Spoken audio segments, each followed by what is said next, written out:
fabled heat, where magic meets desire. Subscribe to ignite the fantasy.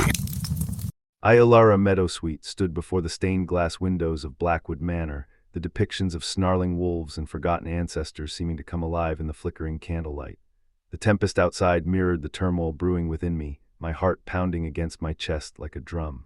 The air was thick with the scent of old books and decay, and I could feel the weight of my circumstances bearing down upon me. The legal clause penned by my eccentric, deceased grandmother had seen to it that I was trapped not by the raging storm, but by the necessity of residing within these walls for a year and a day, alongside the enigmatic Morrigan brothers. Reese, the eldest, exuded a calculating calm, his gray eyes as unforgiving as the winter sea. Bram, the middle brother, was a force of nature, his raven-haired presence as intense as the fury that simmered beneath his surface. And then there was Caspian, the shadow that moved unseen, his violet eyes burning with an inner fire that seemed to see right through me. As I navigated the twisting hallways and Gothic grandeur of Blackwood, I couldn't shake the feeling that I was being watched, that the very walls were waiting to see how I would fare against the primal intensity that pulsed through this place. Caspian's gaze, in particular, seemed to hold a power over me, igniting a flame that danced in my core and left me breathless. I felt the heat of his touch, the whisper of his breath on my skin, and I knew that I was drawn to him like a moth to a flame. What secrets lay hidden behind the veil of Blackwood, and what would I discover about myself and the man who seemed to hold my fate in his hands? The storm outside raged on, the wind howling through the ancient trees that surrounded the manor. I could hear the branches scraping against the windows as if they were trying to get in, to join me in my solitude. The rain lashed against the glass, creating a symphony of sound that echoed through the empty halls. I wrapped my arms around myself, trying to ward off the chill that seemed to seep into my bones. The floorboards creaked beneath my feet as I made my way through the manor, each step echoing in the silence.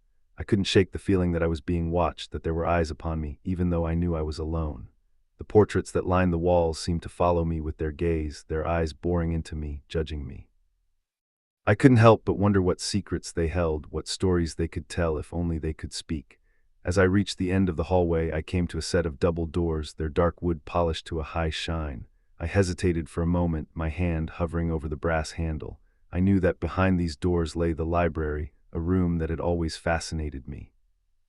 It was said to be filled with ancient tomes and forbidden knowledge, and I couldn't help but feel drawn to it, as if it held the key to unlocking the mysteries of Blackwood. With a deep breath, I pushed open the doors and stepped inside. The room was vast, with towering shelves that stretched up to the ceiling, filled with books of every shape and size.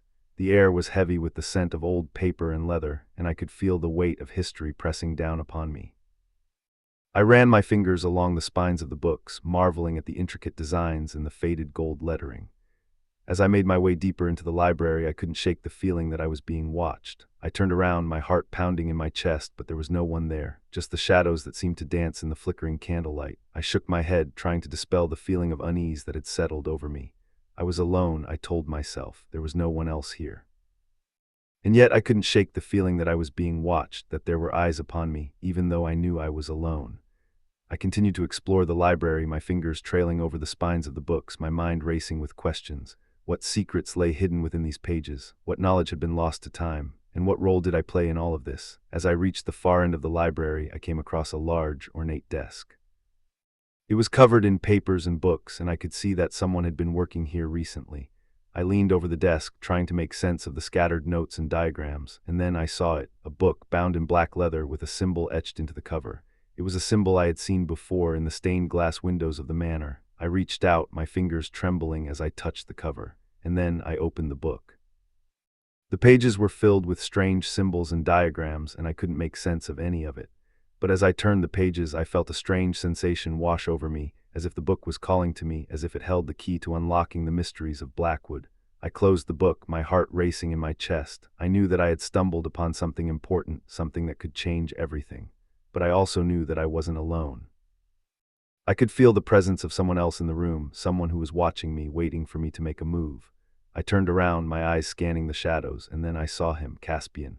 He was standing in the doorway, his violet eyes burning with an inner fire that seemed to see right through me. I felt a shiver run down my spine, a mixture of fear and desire coursing through my veins. He took a step towards me, his movements fluid and graceful, and then he spoke.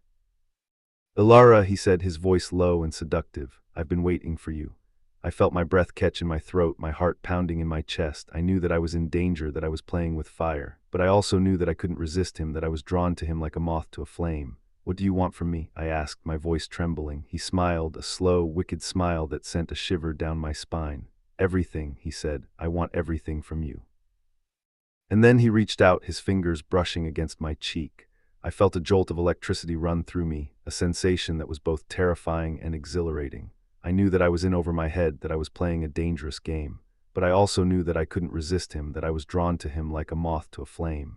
And so I let him take me, let him lead me down a path that I knew I might never return from.